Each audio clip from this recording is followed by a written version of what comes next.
think you've been on record a little bit before about not being fond of the influencer term, and Yeah, I kind of hate it too, because like you've seen the degeneracy that having the goal of influence without having like a core passion or anything to say, really, exactly. it leads you to, like, live stream you crashing your Bugatti on the highway. You know what I mean? Like that's You're the just end going for goal. views. Yeah, Yeah, anything for views, no goal, and so yeah, it's pure degeneracy. But I think the reaction to trailers that leads into like the influencer realm. Like I think there was a divide where people started to notice this shift between content creation and influencer.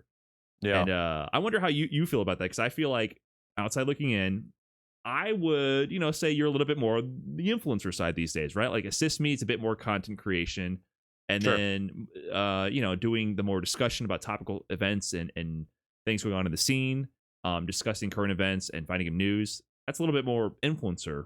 And how do you feel about that Yeah. split or that So direction you've gone in? it wasn't a specific choice. I think the idea going even back to the Assist Me stuff was that the Assist Me stuff was good and it fulfilled my core audience. It wasn't financially really beneficial in any way, Hmm. but it was allowing me to create other stuff in between. The stuff in between ended up doing Right. well, like the Online Warrior series, me making like multi-part content around Injustice 1, like week of characters.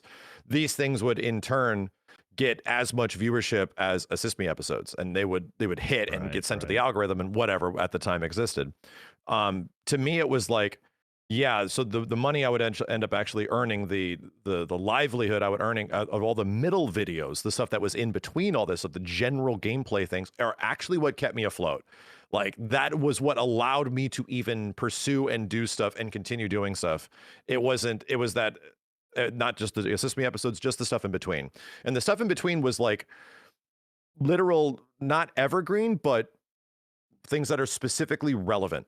Like you have to find a way to stay like relevant in some way. And the good thing is Mhm. that there's always going to be news. There's always going to be something to talk about. Not like, you know, a sub just exploded on its way to the Titanic. Like, no, no, no. Like, Ono is saying this. Right. Harada is saying this, like specifically within this bubble that we have, and discussing like what that means, what it could mean. Um, and yeah, a lot of that could get translated to a lot of it could get translated to more influential sort of things. It's also providing opinions about that and why I feel that is the why this is a good decision, why this is a bad decision. Hmm. Um, and yeah, that's just the way like content is now. And that is the relationship with like streaming and like the content creation side of it, where it's like, yeah, when sometimes when you're on stream, you go into YouTube mode where it's like, this is going to make it into a video. It's time to like begin it here and like end it there, like sort of Right. situation. Without, I don't specifically say it, but it's like the chat picks up on it. It's like, oh, this is a YouTube video, Yep. like that kind of thing.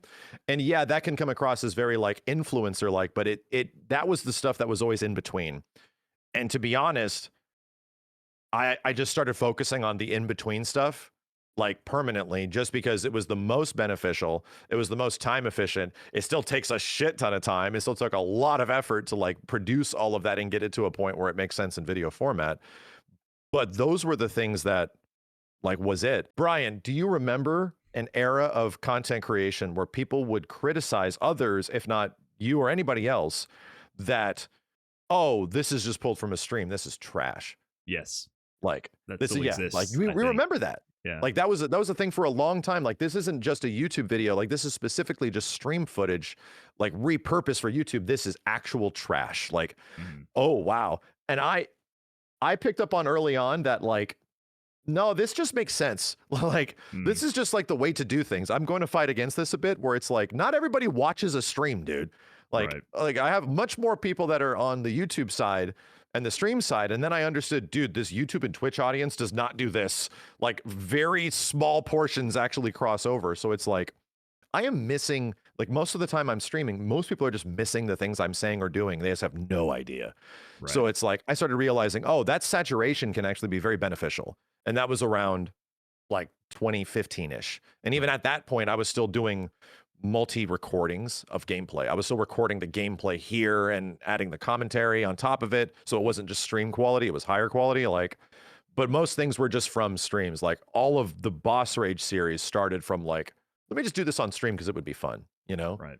So yeah, like I think that influencer relationship of like influencer content and like content became sort of like separated, but I never thought of it that way, where it's like, yeah, more things are influencer based because it's conversational, you know? Right. Yeah. It's the casual allure, I think, of it all, because now that I'm trying to do the actual produced content and Scripted scripted. stuff. Yeah, like Yes. everything recorded off stream, scripted. You know that you lose that sort of candor, that sort of conversational tone versus when you just do things live on stream. And I think there's a But we're big in a good spot value. right now where scripted is coming back. Like there's a Okay. while where like video essays and scripted primo shit. Like that was early 2010s, like mid 2010s YouTube primo shit. And then halfway through the 2010s, stream content started blowing up. And Right. then now it's come back around where like the scripted content is making it to the top of the algorithm even more.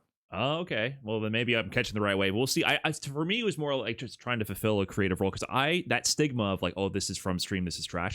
I think that still persists to a smaller percentage of the audience. But I've For sure. always, because all my content has always been from stream to YouTube. Aside from Yeah. like the pre-stream era, I had a small So you've been there. time. So I've felt that bias for years. Even when, you know, my editor is doing an amazing job, we plan things for stream, whatever. There's a difference between like raw, like this was unplanned on stream, suddenly it's a YouTube video, versus this is planned for stream, structured. Yes.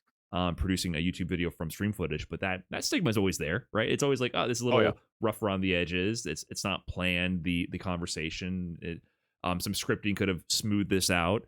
And so I've been interested in tackling that. It's a criticism from people that also just like don't know. Like they're watching a conversational piece that's coming from a stream, and like that conversation was 3 hours long, and they're watching a 15-minute video, and they're like, "This is the same thing."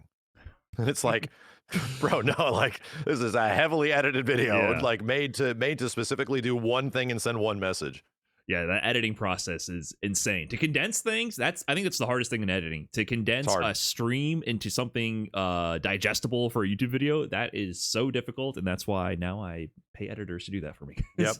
Hopefully you enjoyed that trash talk or extra trashy clip. If you want to see the full episode that clip came from, go ahead and click the link right over here. Otherwise, YouTube thinks you might enjoy this video right here. And for the trashiest amongst you, we get the merch right over there. Yeah, that's right.